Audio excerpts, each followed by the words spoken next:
Hey, welcome to starting with today's first insecure and tea. So, to play on words, insecurity. A shout out to the Cosby who came up with the name. Jay Hall who says this needs to be alive instead of a podcast. And boom, here we are talking about Insecure season 5. And I'm really excited to discuss some of the themes that were in the show that really play out in our real lives. So stay tuned. Have a guest joining us, and we look forward to talking about this show this season under the umbrella of community and mental health and wellness, and really how we go forward in our goals in our lives and our dreams. So we have season 1 tonight. And yeah, thank you for coming. We'll get started shortly. All right, so we're waiting for Jay Hall to join us, and we'll get started shortly. Hey, thank you for joining us. Let us know what you thought about the first episode, not season episode 1. Did it go as planned? I think the biggest surprise for me was the robbery scene. I was like, what? This is wild. Yay. Jay's here.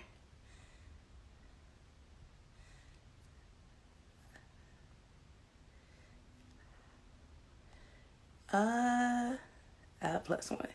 They've updated. All right, cool.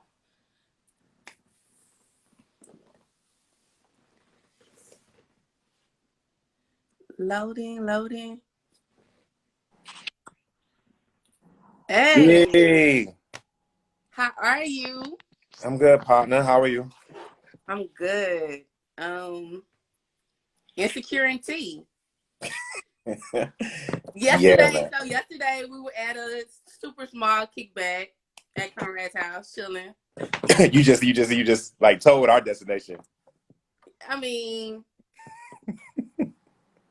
let them know it wasn't like a party situation. You know what I'm saying? It was like Right. small, hey, how y'all doing situation. And I was like, yo, I just binge watched all seasons of Insecure, and they touched on a lot of things that started with today. Talks about in the barbershop, things we covered on the lives before. And I was like, we should do a podcast. And you were like, I upped the ante. you like, nah, let's do live. Yeah. Let's do live. I hit up Lawrence this morning with a voice message. If you have not received a voice message from me this pandemic, that's all I send. If I can't get a in a text, it will be a voice note. So hit up him. Was like, yo, how can we name this? Without having HBO hit us up, and he was like, insecurity. I was like, oh, here we go. Shout out to Lawrence. Shout out to Lawrence and you for seeing the vision. And what up, Jazz? Jazz, our director of marketing, is in the building as well. All right, so episode 1, season 5. Initial thoughts. I was on the edge of my seat The whole because like I desperately wanted all the answers in like 30 seconds. True. And then I had to realize how the show goes. A slow build. Yeah, I had to come back. So off the top, them visiting their college, I thought was dope. And shout out to visiting college on Howard Homecoming. Weekend. I'm repping today.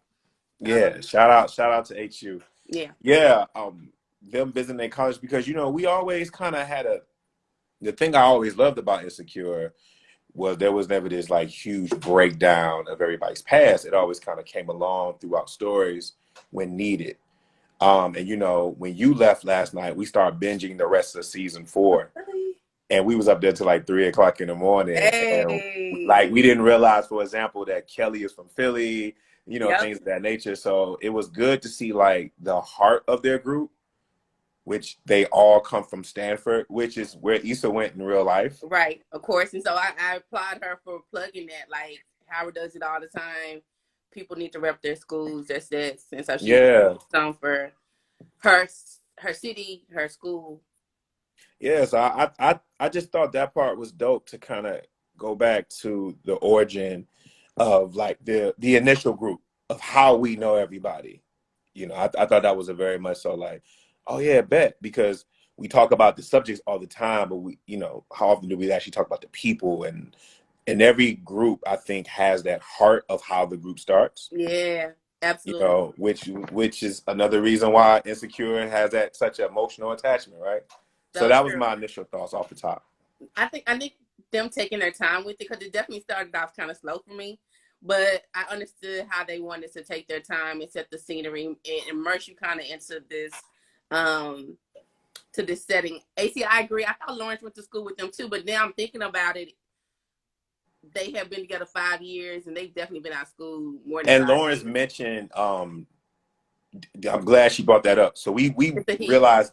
we realized that like Lawrence mentioned on that time when they all went to that dinner, that awkward dinner when he brought Oh, that those girl are that he Easter worked with. friends. He said that my girl went to school with all of them. Yeah, he did. So because I thought he went to school with them also too, but no, it was Issa. So Yeah, yeah. yeah. And that kind of makes his offense at that dinner more offensive, for sure. So one of the things that stood out to me that I kind of wanted to start this conversation with was we had a conversation, you and I, Jay. Me and Jay are both full-time entrepreneurs, freelancers, workers. Like we don't have a normal 9 to 5 anymore. No, we just work 24/7. We work every day, every second, even on Sundays at 10:57 p.m. Even on Sunday. Even on Sunday, yo. So we were talking about how, some people go for this life of dreams, and how social media has glorified entrepreneurship, and we really have really honest talks about how hard it is and how stressful it is. So when Issa said that on the panel, like, I was triggered. bruh, I was I triggered. have never seen that level of realness like projected in that atmosphere about how hard it is, and it's not just the win. Especially you're not endorsed by any big company, you're not getting any, co-signs by any big company.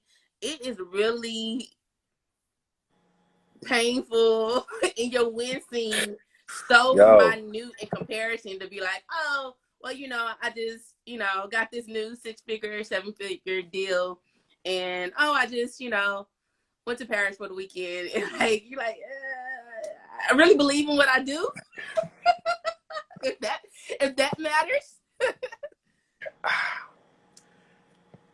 so I gotta take a second because when the guy started off and he quoted, you know, Biggie, and he was like, "Damn right, I like the life I live." And I apologize for my background looking like an Alfred Hitchcock movie. I live in the studio, so when it's darkness, it's darkness. But and he was like, I went from negative to positive, and everybody clapped.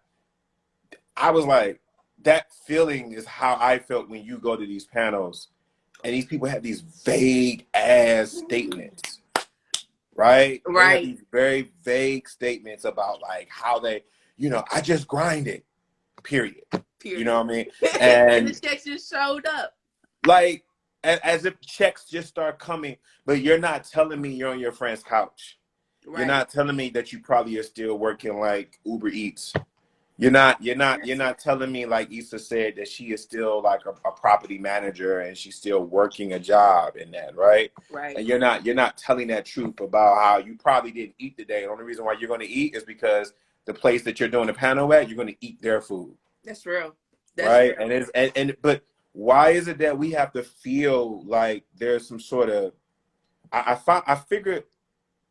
feel as if there's this gap.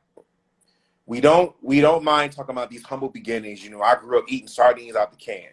but it's that middle. It's kind of like the Bible that when they talk about Jesus at 12 and all of a sudden Jesus is 33. It's like everyone is always all of a sudden they skip to this part where they're successful. That's real. And I'm like, what is wrong with authentically just saying, hey, listen, it is still a difficult walk. It is still a challenging journey. That's You real. know, to keep the lights on, I'm freelancing over here. I'm a technical writer. I'm writing over here. Or, I'm delivering pizzas. What is wrong with that? Like, Absolutely. what is wrong with that? And when she touched on that, and I think the genius that you and I was talking about with Issa is that she's not going to hit you over the nail with these themes. Right. They're like very subtle. So, And you and I both said we've been guilty of kind of like in real time, like tweeting about it, but not digesting it. And this was the first time after you and I talked last night, I made that a lesson for myself. I was like, let me digest this. Like my phone was in the corner and I was really focused. And I was like, yo, here we go again. And this is why she's a genius in that. And this is why it hits such, because that is a real thing. Because being an entrepreneur or self-employed, you don't just wake up and you have this money. that's so real. And I think it's one of the things I was thinking about is how the show, what we talked about, we were having a casual conversation. I didn't know we were going to land here, but I'm glad we did. But just really about how it captures this Black millennial that thing is around careers, right? Because it's not anything that Gen X or Gen baby boomers have seen, and Gen Z is still coming into their own, of course.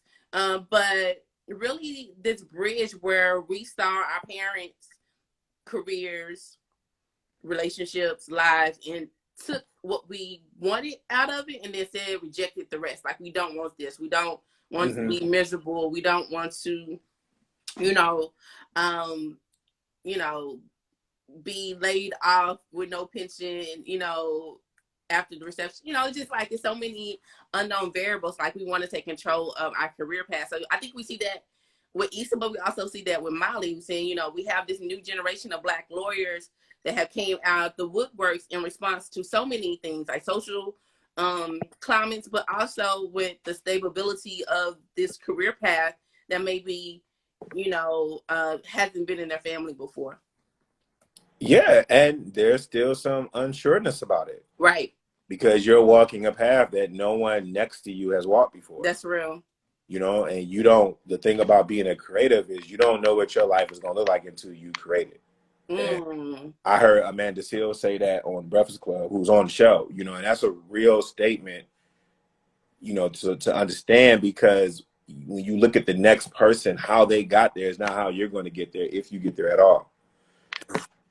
And so, when she touched on that and then being on that panel and then, people just clapping and things of that nature, I think that's the genius of why the show has had such a strong, one of the many, many, many reasons why the show has such a strong connection. How did, if you don't mind me asking, how did you feel about the awkwardness of Molly and Issa's relationship, like that, trying to be in conversation and having that best friend and y'all, because we don't see that a lot of times. I don't think I've ever seen that in my Black life of watching television. Usually, really, because think about it. TV. Okay. On TV. Because think about it, right? Even when Ron and Dwayne fell out, right? Like they came back together, and then the show was over. Like usually when Tommy and Martin fall out, but that part is true that just because you guys talk and y'all heal, it doesn't mean your rhythm is going to be right back on it. So I know how I might have felt about it. How did you feel about seeing that? It was that scene. It was so good, and I've been through that disconnect, reconnect seasons with longtime friends, and it happens. I think at this point it's like, oh, you just hope that the relationship can, you kind of hope that it can withstand it, right? I don't really stress myself out over it as much, but I think Kelly kind of said it, really, if you're walking on eggshells trying to figure it out, right? You don't want to re-trigger something that's fragile. But her approach is saying, what does she need right now? Like, how can you show up? Yeah. Kelly could win a Nobel Peace Prize for that, because that is such great advice and like a reminder for friendships and relationships in general. I think a lot of times we get stuck in our head and saying, okay, how can I show up? And so Molly falling back after Easter speech didn't go as planned. And that was also resonated to me. You know, you've been around when I've had public speaking opportunities. It didn't go as I thought it would go, you know, in my mind. But you know, there's always more opportunities, right? And so the thing we talk about is like, how do we get better? But Molly falling back and like really creating some space for her and Issa, 10 out of 10, the best version of Molly I think we've seen since maybe season 1, episode 1. I don't know. Like, it's been a right. Seeing this level of effort from Molly, I think with Issa. And that was one of the things that she said after season 4 is like Issa was tired of having to always extend the olive branch to Molly. You know what I'm saying? And that is exhausting, you know. So having that extended to her, I think was great. And she was hungry. Listen, I was hungry today.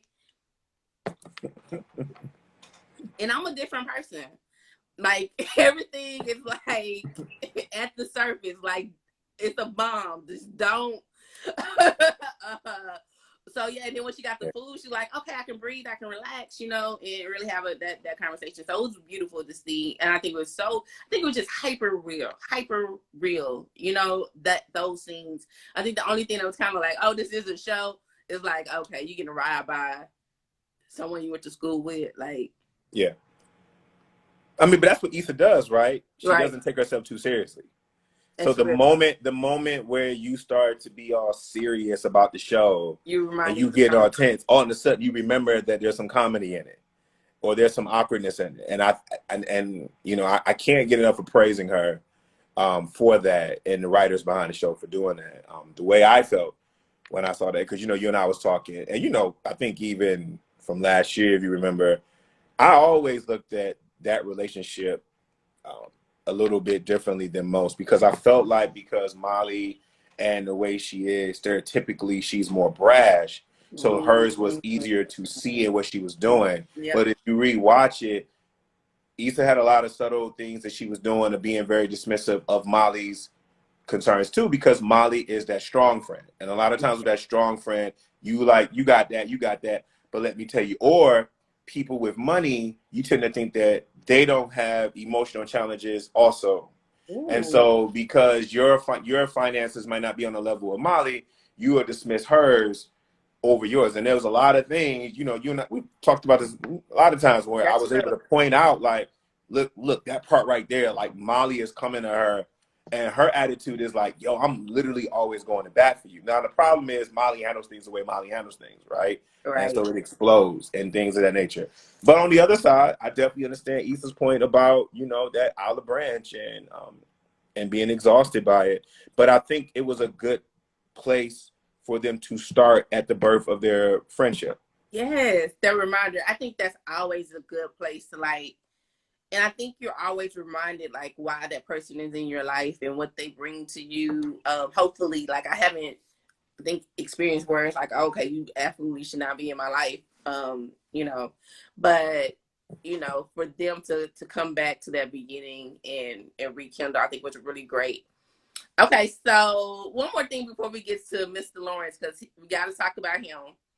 But I really did love this scene, and Kelly brilliant, and the writers are just brilliant. Like Kelly killing off Kelly, but I love that when they saw that she was kind of dejected by not having a true memorial, that they gave her memorial in real time. And I think that's so. I've been really big on this. You know, I've been kind of public about. I've experienced so much loss this year, and I just lost a neighbor. So I don't even remember how many people, loved ones, that have passed this year. Like I don't remember. But one of the things, the lessons that I'm taking with me is like really loving on people that I love in real time, that they don't have to guess what I value about them or what they bring into my life. Like I want them to know and feel it in real time. And I think that's always kind of been my thing, but like even hyper now, like there's if it comes to my heart and my spirit, you're gonna know. You know what I'm saying? So I really did enjoy that scene. How did that scene sit with you? I thought it said good because we need to do more praising that doesn't involve actual like holidays and birthdays. Ooh. You know, why can't we have a moment where we're just going to take time to honor Charlotte or to honor, you know, Kaz, you know what I mean? Like, why can't we have a moment where we just do that? But I also felt like it was kind of a crossroads for someone like Kelly, who, in, you know, one of her statements that she said is, "Am I just a joke to everyone?" And Felt again, that. it goes, yeah, Felt. it's one of those hard things because people judge you based upon what they feel like you put out, Mm. and you as a human, you desire for people to look behind the curtain. Ooh. You desire for that. So it's kind of like, yeah, I joke a lot, but you think I ain't got feelings? You think I ain't got emotions? Or this and this? And you find that people just kind of create these narratives Bruh. within themselves, It's so and true. yeah, and they just like no one stops to think that you are a person because she was really affected by that, you know. And you can, you know, she was really like, wait, this is what I'm going to be judged for. Like first she was taking it as a joke, but it was kind of like, wait, this is what life is about. And it was good for them. I felt like that scene was good because it was good for her friends to remind her, the friends that matter, to Yeah. remind you that, you know, the only people you should care about their opinions is the ones that's always been there for you. This is just, these people have just been around. But any of us, we're all human. Even my don't give a Fness can get caught up in people's thoughts that I barely see or I'm barely around. And Right. so I'm just as guilty as she is by needing that core group to remind me of that love. And we don't often do that. And I think the theme of just that scene, and when we were talking about Molly and we were talking about, you know, that how often do we have conversations about relationships and friendships? Like there's all these movies and TV shows that talk about, you know, romantic and talk, you know, how to date books, but how often do we talk about like how to be a friend? Because Right. usually once somebody get married, it's like, well, my family and my obligation is this. I don't owe you no apology. And I'm sorry, just because you are married or you are in a relationship, it does not give you an excuse to behave in a certain type of way or ignore my feelings or to stop being my friend. That's real. And I felt like that scene was important when they did that for Kelly because it showed you don't have to be the status quo for us to honor you. You know, that's really good. And now you got me thinking about the things that they said about her were not based around accomplishments that I think a lot of times we put as, you know, more emphasis or more value on in our society, especially on social media, right? It was nothing about her career. It's talking about how the times she showed up for her friends. Like, and I think that's beautiful. So yeah, I agree. It was so good. All right. So Lawrence is coming to the end. So maybe I should rewind. I am team at this juncture on October 24th, 2021, Team Nathan. All day, every day. Like Mr. Dipset. dipset. Um, so I'm Team Nathan. I ain't been Team Lawrence from like jump. A lot of triggers around their dynamic for me. Okay. So been At least there, you're done honest. At least you're that, honest. wrote the book, At least you're honest, yo. right? So, but at the same time, by the end of season 4, I respect his humanity again. Kind of what you were saying before is slow build, slow character development, intentional. You know what I'm saying? Character development, and I respected who he was and who he was growing into. So I wasn't against their relationship. It's just like I'm still like, does he inspire you? You know what I'm saying? Mm-hmm. Anyway, it was good to see him on screen, and I think the ending where she just was just teary eyed and like I was waiting for more, but like more wasn't needed. You know what I'm saying? Mm-hmm. What were your thoughts on that? I knew it was coming. Did you think it was coming in episode 1? Yeah, and I didn't think it was. I didn't think we was gonna get a lot of it. Like, that was the only thing I did expect. Okay. I was like, we're either gonna get her saying, "I'm not dealing with this dude," you know, like alone in her mirror or something like that. But I felt like we was gonna get some sign, whether like Lawrence, like, you know, like if Lawrence called her on the call ID and she rolled her eyes, like I felt like we was gonna get some sign of that. But when it comes to Lawrence showing up, you know, I find it funny between Lawrence and Nathan. Out of all the men who come on the show and Issa has dated and been with or whatever, Nathan and Lawrence both, for me, they stand out the best, stand out the most. Right. One reason is because when Lawrence had first said, "Hey, you know," I mean, when Nathan, when he disappeared and he came back and he was dealing with mental issues, I remember seeing all these think pieces about how, you know, mental, you know, wealth and health is big in our community, and the way Issa ignored him was wrong, and he's a black man going through these mental things, you know. And I remember I saw all this sympathy and empathy for Nathan, who at that point was only like 5 episodes in. But Lawrence was, and we didn't even see, and we didn't even see. You're right. You're right. I know. Yo, we didn't, Let me and take we a didn't even pause and see. digest. I'm so let Yo, me finish, but I'm just saying, like, we didn't even see how Nathan act. We just saw him leave, and then he came back and gave us a reason. But with Lawrence, we literally saw the definition of depression. Like, we saw it unshaved. Like, and I saw this when I was binging it. Like, Lawrence was like not shaved, wearing jogging pants, and then you saw his confidence build. This is just season one, when he went on a job interview, got himself together, cleaned himself up. And you and I, we talked yesterday about how I didn't even realize that the same episode where he told the girl that he had a girlfriend at first is the same episode Issa cheated. So, and you know, I'm not trying to go that far back, but my point is, I think those two, it just kind of showed me like where people put their sympathy at, where they put their understanding, where they put their grace at, and where they don't. Because people like to fit what they feel like their definition is for their feelings. Because if you're triggered, like you way you said you were, right? yeah, It might be too tough for you to see certain things you're right in that moment. You might not ever see it. You might not ever see it. But then you go over here with Nathan, and because he's new and he didn't live with, but son dipped. Like he left. Yeah. But always forgiven. Literally always forgiven. And I was seeing Team Nathan everywhere, t-shirts, all kind of stuff.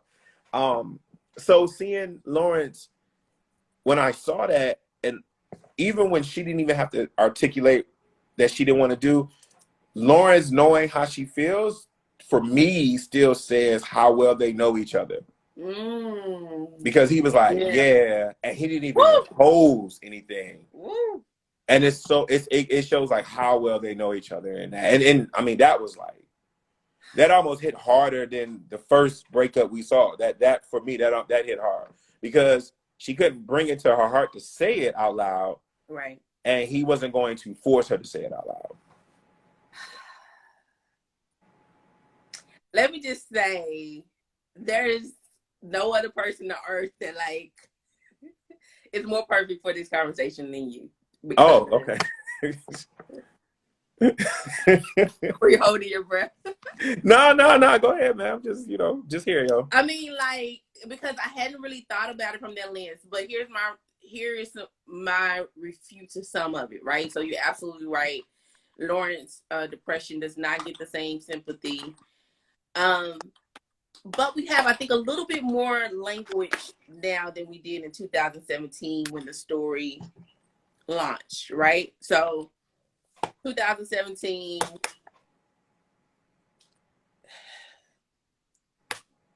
mental health was still not talked about to scale as it is now, and we still got a ways to go, right?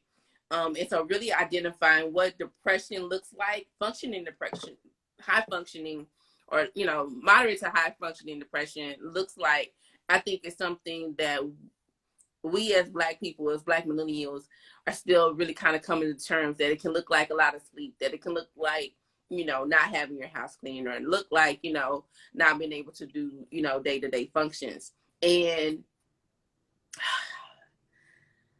I think for me, I would say for me, my mind was already so set on based my personal experience that I have projecting to this show, that is projecting back to me, that I think are real and valid, right? That it was like, all right, I'm already against, you know, Lauren's effort or their lack of, or him like shutting her out when she, you know, came clean. I just, there were a lot of things that I felt like they weren't in the same space. They wasn't making each other better from what was happening. And when they separated, it seemed like they both began to really kind of get that traction. But yeah, I think you're right. I think in that it talks about mental health so much, like, so I like starting with today has to talk about it because it's ingrained in all the episodes for me. So yeah, you're absolutely right. Still though, Team Nathan at this moment. But I saw the preview for Kofi, and again, I don't know. Right. And I mean, and the thing is, I mean, I think it's fine to be Team Nathan in that sense. I just feel like I don't. I mean, I'm not behind the writers' room, but for me, that doesn't seem by accident. That doesn't seem by accident that we had these two characters and with one display. I mean, and like you said, yes, our language wasn't the same in 2017, but Nathan only showed up like 2 seasons later, and then all of a sudden, you know. But I think the one of the things that come to me is understanding that it has many forms. Depression has many forms. Absolutely. Love has many forms. Relationships have many forms. So we just finished talking about how the relationship between two friends, a lot of times, especially amongst men, they're not going to go through all that with their friend. They fall out with their friend and they don't even want to worry about healing because, and listen, anybody can check me if I'm wrong about this, but I don't remember no adults or nobody talking to me about how to make up with my friend. About how to make up with my homeboy. You know what I mean? Like nobody has that conversation. It was always a get over it attitude. And then if you did come home and complain or express a concern that you and your homeboy was having a falling out, whatever, the first thing it was said to me coming up was, what, y'all gay? You know what I mean? Like, why are you going through that? So instantly inside my head, there wasn't a lot of room. And so when I came to that point of being able to express how I felt to a friend, I understood why they were so short with me. Right. And so I think that what the show does is that it provides you different lenses of how things are supposed to look, because we can be so committed and so fixed of what we feel like this is supposed to look.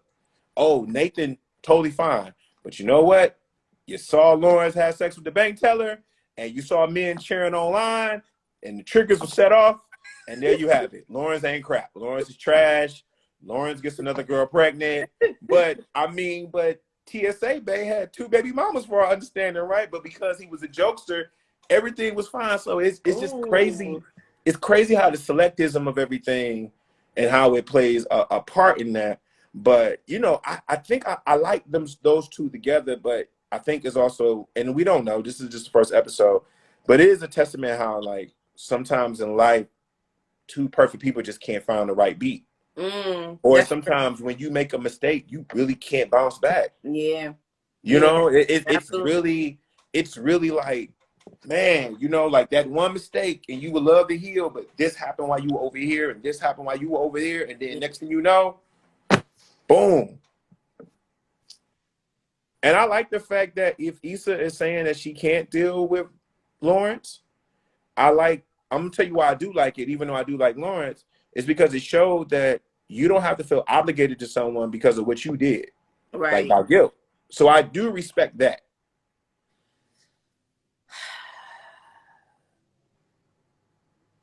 I'm watching my goal is to watch it without expectation. We'll see how that goes. I didn't have expectation. I've been trying to avoid many trailers. I hate that I even saw that preview for the next episode. But well, they were showing the whole season. So they were teasers. They was like on this season. So it was a mixed bag. Okay. Yeah. So I've been trying to avoid, like, I just want to go into it. And I like to watch my movies the same way. Like, I don't want a lot of backstory. Just tell me when it is and, like, who's the main characters and are either going or not going. So I will see how that goes. But, yeah, I will be more open to it. But I really am excited about the themes that they have brought up. Is there anything else that you want to strike us over the head with tonight before we Well, before? I want to ask you, like, as starting with today, always open up this platform about mental health, especially in our communities. What was something that you saw in that someone can see and act upon and go for a resource for? What was something that you seen within that? Because I'm at this point right now when I watch Insecure, I think everything's about mental health when I It watch is. Insecure. I do. Like I'm just at that point now when it comes to Insecure. Like every single episode, I don't care about lab. I'm like, all of this is mental health. So what did you see from your lens in that? There were two things that I think the first thing that jumps out was Molly actually saying that she saw, Dr. Rhonda, and Dr. Rhonda had said something, but it made her kind of change her approach to overthinking, overanalyzing, and staying in her own head. And so I think it's really important that we've seen Molly with this therapist, like over what, 2 seasons at least, maybe 3, and that it takes time to get to a point with your therapist to get comfortable to have in therapy in general. Because I think that was her first time going to a therapist. It took a while for her to open up. You remember her first things with Dr. Rhonda were like she wasting her money because she's not doing the work. She's not talking about what needs to be talked about. She's not having honest conversations with herself, and especially not with the therapist. And so for her to say, okay, we're 2 or 3 years in now, and not only am I having real conversations, which we don't see, but we see the results of it. So we see a better Molly. We see a Molly asking for wise counsel and not like talking bad about Issa. You know what I'm saying? She's like, hey, what can I do better? You know what I'm saying? To show Right. up better. It's a really different tone than it was before. She didn't bash her. So I think that growth that we see, it takes time and it takes intentionality. It takes, actually wanting to be show up better, and then putting it into practice is a whole nother beast, you know what I'm saying, Yeah, yeah. to do into practice day in, day out. So that kind of stood out the most. And the other part that really kind of hones into my starting with today family. But this theme around community, right? And like really insulating yourself with like people who are rooting for you. Shout out to Issa, but people are really rooting for you, not just like tolerating you, but actually want you to see you win, and understanding how we can all win together. So I think that with the friendship going back to college, in the ways they have helped each other. Kelly had helped Issa with her credit, when she was trying to get an apartment way back when. So those things, like those friendships that build community, that actually help you reach your goals. Um, Even just like last night chilling, you know what I'm saying? Just you need that connection, and there's no substitute for it. And I think that plays such a part in our mental health, um, and our mental wellness that we kind of take for granted, right? But it's always been a way Black people have healed and have found love and community and joy and creativity, and sustained ourselves in a world that really doesn't want to see us survive. Yeah, I want to leave something for you before we go because I think you have a better range for it to look out for. When they showed the previews for the season coming up, we see that Molly the character, because we know the actor had already did it, but Molly the character cuts her hair because at the end of the episode she's holding her hair and she's looking.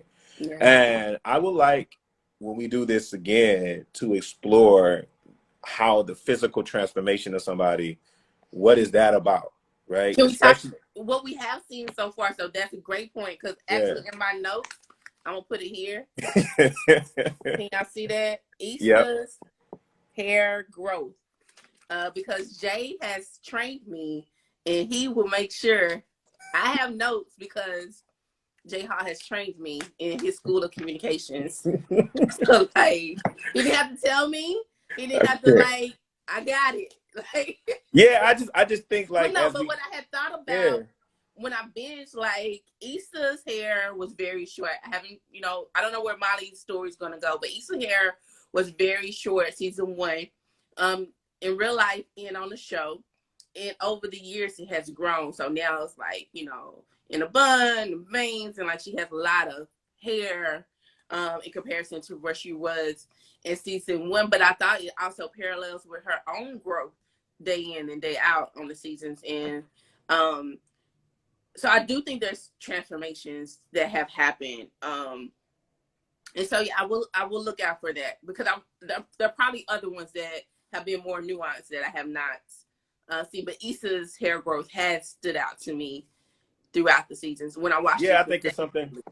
Yeah, I think it's something for us to hear, especially us as men, because we have a tendency to always think that everything you ladies do is because of us, All right? right, no. And so it can be a good educational point to kind of hear like these transformations, especially with Black women, the face that you see in the mirror, and to see if, for example, if Molly's behavior is going to change, right? If she going to cut off her hair, is she going to be turned up? Is she not?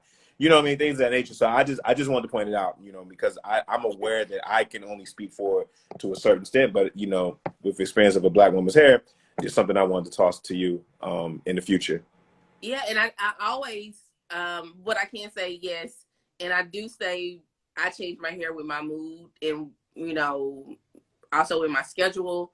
So but I've never done like a cut to that extreme. So I'll be interested. But yeah, I'll keep an eye out. Maybe we can find somebody who has cut their hair and invite them to Yeah. to join us. Yeah. So we'll That'd keep be an eye. awesome. That'd be awesome. All right. Well, that is all for your hearts, minds clear for this one. Honey Dove said you can take a lot of things back, but you cannot take back a baby. Thank you for joining us. Night Husa says everyone doesn't have to like you when you had a friend disagreement, rather than advice over how to move forward with your friend. I agree. So to move forward. All right. Absolutely. So thank you all for joining us for our insecure in tea. I really like it, and I really do have tea. Today I was drinking. Trader Joe's has a seasonal harvest blend tea, and it's fucking delicious. I was trying to think of another word other than fucking delicious, but that's what it is. Okay. Okay. Okay. Congratulations on the effing delicious tea, yo. All right, so we see y'all back next Sunday, same time, same place. Thank you for joining us. Tell a friend, bring a friend. Thank you for having me. All right, have a good one. Bye.